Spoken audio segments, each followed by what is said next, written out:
नमस्कार मित्रांनो, तर आता सर्वांनाच हा प्रश्न पडला आहे की मुख्यमंत्री माझी लाडकी बहीण योजनेचा फॉर्म भरल्यानंतर तो सगळ्यांना पेंडिंग का दाखवत आहे। तर मित्रांनो, आजच्या या व्हिडिओमधून आपण सविस्तर माहिती जाणून घेणार आहोत की फॉर्म नक्की पेंडिंग का दाखवत आहे। तर मित्रांनो, ऑनलाईन फॉर्म भरल्यानंतर जर तुम्हाला पेंडिंग दाखवत असेल तर यात घाबरण्याचे काहीही कारण नाही। कारण मित्रांनो, फॉर्म भरल्यानंतर लाभार्थी पात्र आहे की अपात्र आहे हे व्हेरीफाय करण्यासाठी काही दिवसांचा कालावधी लागतो व त्यामुळेच ते पेंडिंग दाखवत आहे।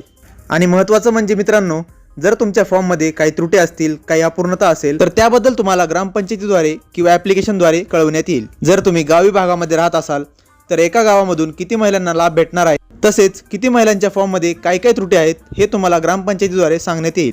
आणि जर तुम्ही शहरी भागामध्ये राहत असाल तर याबाबत तुम्हाला वॉर्ड वाईज माहिती मिळणार आहे। मित्रांनो, तुमचे फॉर्म तपासल्यानंतर ग्रामपंचायत किंवा अंगणवाडी कर्मचारी तो अप्रूव्ह करतील।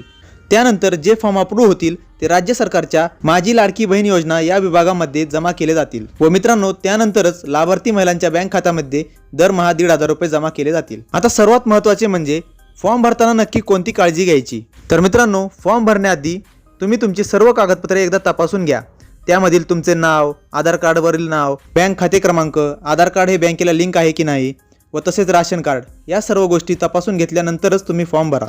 तर मित्रांनो, जर तुम्हाला हा व्हिडिओ आवडला असेल तर व्हिडिओला लाईक करा व जास्तीत जास्त लोकांपर्यंत शेअर करा व अजूनही आमच्या चॅनलला सबस्क्राईब केले नसेल तर चॅनलला लगेच सबस्क्राईब करून घ्या। तर भेटूया पुढील व्हिडिओमध्ये। धन्यवाद।